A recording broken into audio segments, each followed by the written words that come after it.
ابن عمر رضی اللہ تعالیٰ عنہ اور عائشہ رضی اللہ تعالیٰ عنہ سے روایت ہے کہ رسول اللہ صلی اللہ علیہ وسلم نے فرمایا، انا بلالن ان ان بلال، بلالن جی بے شک بلال رضی اللہ تعالیٰ عنہ یؤذن بلیل اذان دیتے رات میں، کہ طلوع فجر یعنی وہ طلوع فجر سے پہلے اذان دے دیتے، فکلو تو کھاؤ، واشربو اور پیو، حتیٰ یہاں تک کہ ینادیہ اذان دے ابن ابن ام مکتوم رضی اللہ عنہ، یہاں تک کہ ابن ام مکتوم رضی اللہ عنہ اذان دے، وکانا اور وہ تھے رجلن آدمی اعما نابینا لا ینادیہ اور نہ اذان دیتے، حتیٰ یہاں تک کہ یقال لہو ان سے کہا جاتا اسبحتا اسبحتا کہ صبح ہو گئی ہے صبح ہو گئی ہے، متفقن علیہ وفی آخری ہی ادراج اور اس کے آخر میں ادراج ہے۔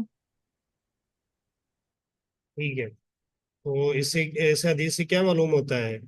اس حدیث سے معلوم ہوتا ہے کہ طلوع فجر سے پہلے بھی اذان دی جا سکتی ہے، تاکہ اگر کوئی شخص سویا یا قیام میں مصروف ہے تو وہ سحری کر لے، اور یہ روزہ دار کے لیے جس نے روزہ رکھنا ہے اس کے لیے ہے کہ جب تک طلوع فجر کے بعد والی یعنی ابن ام مکتوم رضی اللہ عنہ والی اذان نہیں ہو جاتی تھی جب بعد والی، تو تب تک وہ کھا پی سکتے ہیں، کیونکہ ابن ام مکتوم رضی اللہ عنہ جو ہے وہ طلوع فجر کے بعد اذان کہتے تھے۔ اگر ایک ہی اور مؤذن ہو، اگر ایک ہی مؤذن ہو تو کیا فجر کا جو ٹائم ہے اس سے پہلے اذان دی جا سکتی ہے اگر مؤذن ایک ہے، دو نہ ہوں تو؟ نہیں سر، پھر اس کے بعد طلوع فجر کے بعد ہی اذان کہہ سکتے ہیں، اس سے پہلے نہیں کہہ تو سکتے۔ فجر کے وقت دیں گے اذان اگر ایک ہے تو، اگر دو ہیں تو پھر ایسے اگر دو ہیں تو پھر طلوع فجر سے پہلے تب دے سکتے ہیں، اگر طلوع فجر کے بعد بھی دینی ہو، اگر اس کے بعد اذان نہیں کہنی تو پھر پہلے بھی نہیں کہہ سکتے، مطلب اس کے بعد اذان اگر کہنی ہے نا پھر ہم پہلے والی طلوع فجر سے پہلے کہہ سکتے ہیں، اگر صرف ایک ہی اذان ہے تو پھر وہ طلوع فجر کے بعد ہی ہوگی۔ صحیح ہے۔ ٹھیک ہے، اس میں یہ آپ سنائیں، اس کے بعد والی حدیث کا ترجمہ کریں۔ جی سر، کون سی یہ والی؟ ابھی جو شیئر ہوئی ہے نا اسکرین جی، پہ جو اس وقت، جی وان وان ابن عمر رضی اللہ تعالی عنہما، ہم، حضرت عبداللہ بن عمر سے روایت ہے کہ حضرت بلال نے انا بلالن ازنا کے ایک مرتبہ حضرت بلال نے قبل فجر سے پہلے اذان دے دی، فَأَمْرَهُ النبی، تو آپ صلی اللہ علیہ فَأَمَرَهُ، وآلہ وسلم نے یہ حرکتیں جو صحیح حکم نظر آ رہی ہیں، فَأَمَرَهُ النبی صلی اللہ علیہ وسلم، جی فَأَمْرَهُ النبی صلی اللہ علیہ وآلہ وسلم، تو آپ صلی اللہ علیہ وآلہ وسلم نے ان کو حکم دیا ان یرجعوا فینادی، یرجع، جی یرجع فینادی، کہ اس منادی کو یا اذان کو لوٹایا جائے، نہیں، الا ان، اذان دوبارہ کہی جائے گی۔ جی اس اذان کو دوبارہ کہا جائے، ہم، الا ان العبد نام، ہم، آپ نے یہ صحیح نظر نہیں آ رہا، حرکات اس کی نظر نہیں آ رہی صحیح؟ سر آ رہی ہیں، الا ان العبد نام، جی کہ بندے کو نیند آ گئی تھی، ہم، خبردار کر دو کہ بندے کو نیند آ گئی۔ بندس ہو گیا تھا، ٹھیک ہے۔ اس سے حدیث سے کیا معلوم ہے، کیا حاصل ہوتا ہے، کیا ہم سمجھتے اس حدیث سے، اس کا سر مطلب کہ کیا ہے؟ اگر وقت سے پہلے اذان دے دی جائے تو اس کو لوٹانا ضروری ہوتا ہے اچھا، دوبارہ۔ ہوں، یہ اس سے پتہ چلتا ہے کہ اگر اذان کہہ دی جائے وقت سے پہلے، دوبارہ اس کو کہا جائے گا وقت پر جب وقت ہو جائے، صحیح جی ہے۔ تو پچھلی حدیث میں ہم نے پڑھا ہے کہ بلال رضی اللہ تعالیٰ عنہ اور اسی طرح عبداللہ بن ام مکتوم جو تھے، دونوں صحابی جو تھے رضی اللہ عنہ، دونوں اذان کیا کرتے تھے، بلال رضی اللہ عنہ پہلے کرتے، یہ بعد میں کہتے تھے، اس کا کیا جواب ہے؟ ہاں، سر کہ دو مؤذن بھی رکھے جا سکتے ہیں، لیکن ہم نے سبق سنا تھا، آپ نے پچھلا پڑھا مگر تھا۔ دونوں اکٹھے ایک ساتھ نہیں دیں گے، الگ الگ سے دیں گے، ٹھیک ہے، یہ پچھلا آپ نے سبق بتایا جو ہم تھا۔ نے پڑھا نا کلاس میں، اس میں یہ چیز بیان ہوئی تھی ساری، چلے خیر، ٹھیک ہے، اور سبق کو ضرور دیکھا کریں اچھی طرح۔ مومنہ ہے، ٹھیک ہے، سر جی مومنہ، جی یہ حدیث جو اس کے بعد والی ہے، اس کا ترجمہ کریں۔ سر کون سی والی؟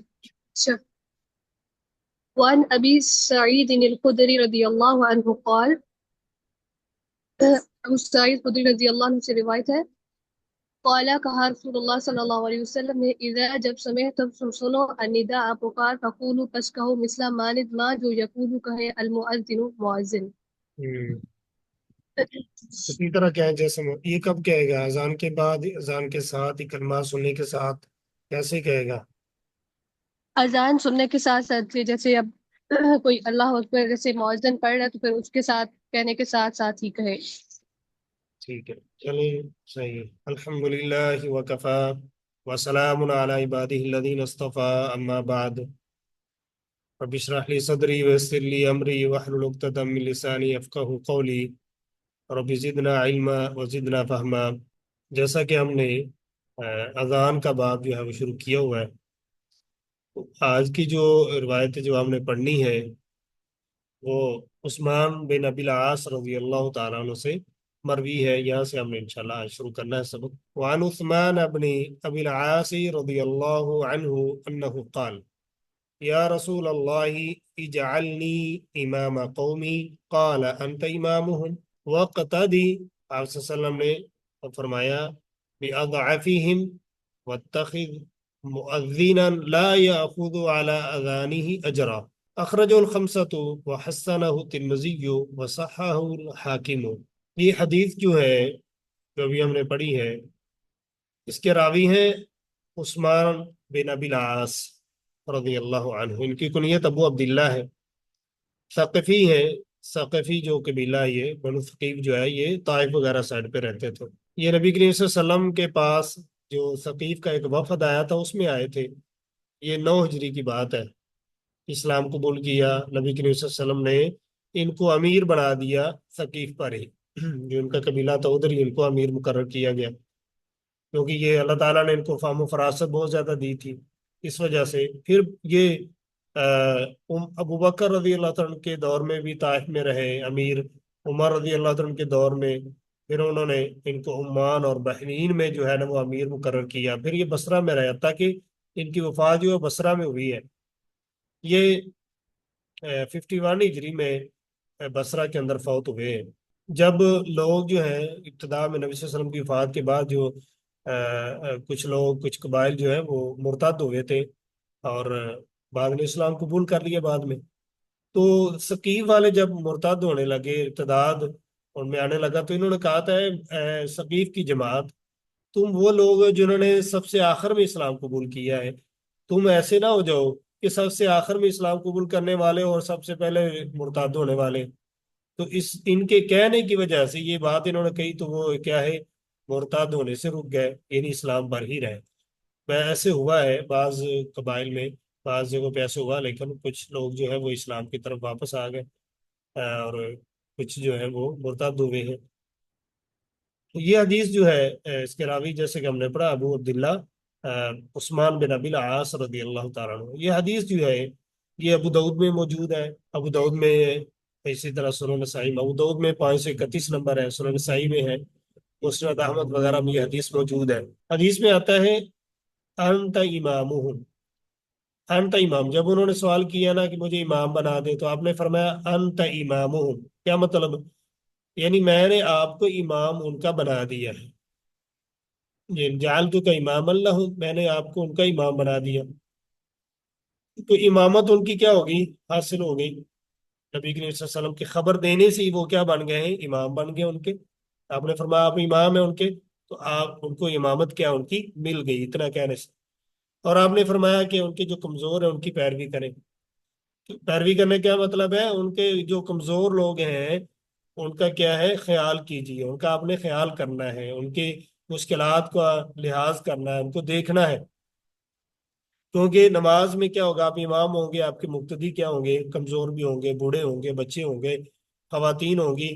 تو سب کا کیا کرنا ہے؟ آپ نے لحاظ کرنا ہے اور یعنی ہر اعتبار سے ان کا خیال کرنا ہے. پھر فرمایا جو ایسا مؤذن ہو جو اپنی اذان پر کیا ہے اجرت نہ لے. تو اجرت جو ہے دنیا کا مال کیا اس پر نہ لے.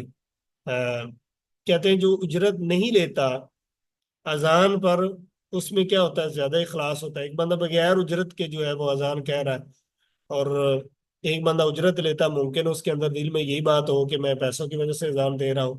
تو بہرحال آپ نے فرمایا کہ ایسا شخص ہو جو اذان پر اجرت نہ لے. حدیث کا ترجمہ پڑھتے ہیں.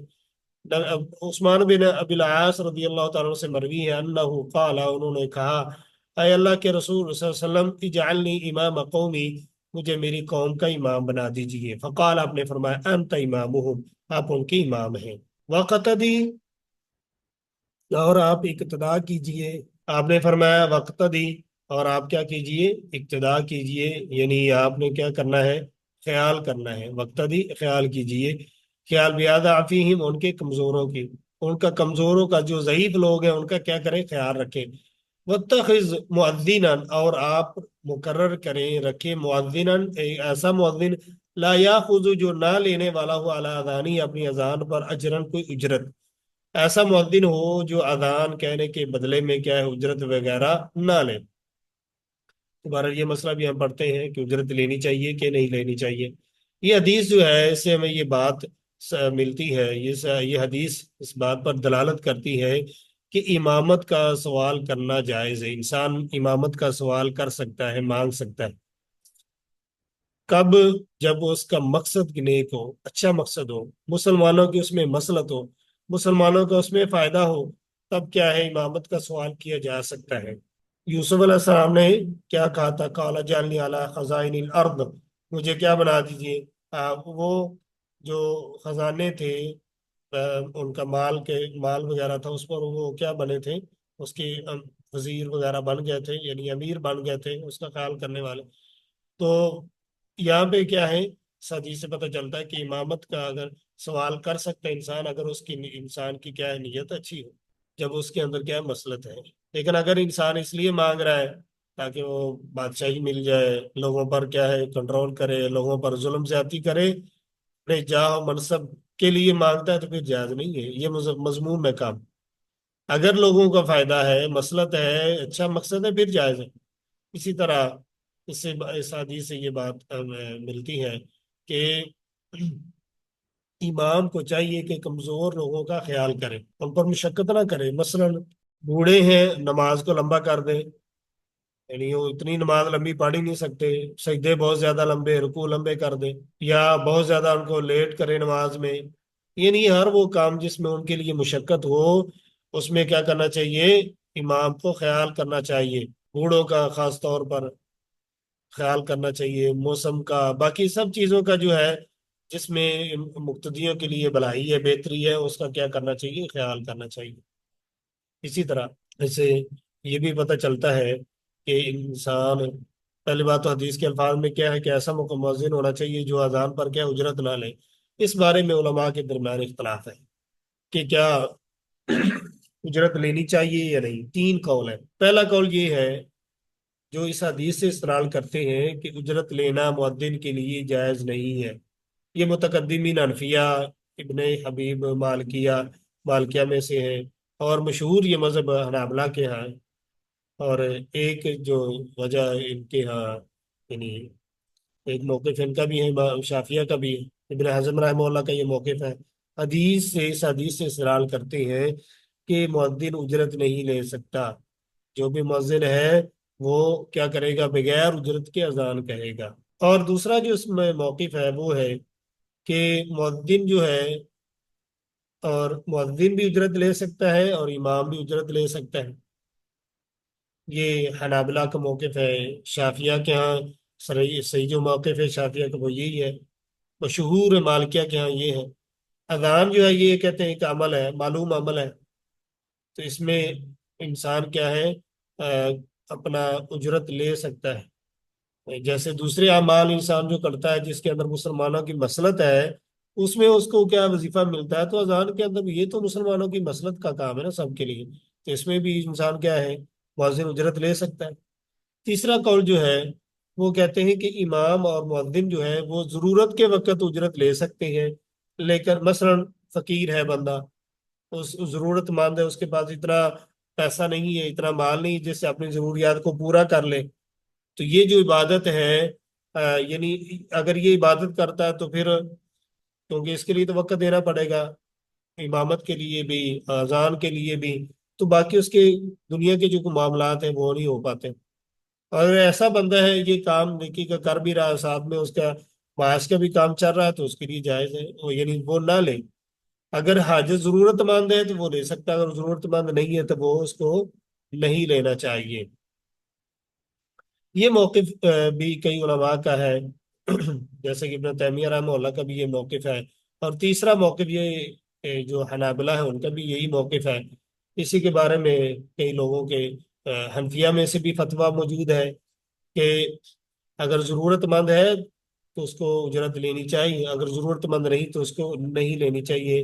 واللہ عالم یہی قول جو ہے زیادہ مناسب ہے کہ اگر انسان ضرورت مند ہے تو اجرت لے سکتا ہے۔ جیسے کہ آج کل ایسے ہوتا ہے کہ کچھ لوگ اسی معاملے کے لیے خاص ہوتے ہیں، تو ایسے لوگوں کو، اور پھر ان کے کوئی ذرائع آمدن اور بھی نہیں ہے، تو ایسے بندے جو ہیں وہ امام ہو یا مؤذن ہو وہ اجرت لے سکتا ہے۔ دوسری روایت ہے وعن مالك بن الحويرث رضي الله تعالى عنه قال قال لنا النبي صلى الله عليه وسلم إذا حضرت الصلاة فَلْيُؤَذِّنْ لَكُمْ أَحَدُكُمْ الحدیث اخرجہ السبعۃ۔ یہ جو حدیث ہے اس کو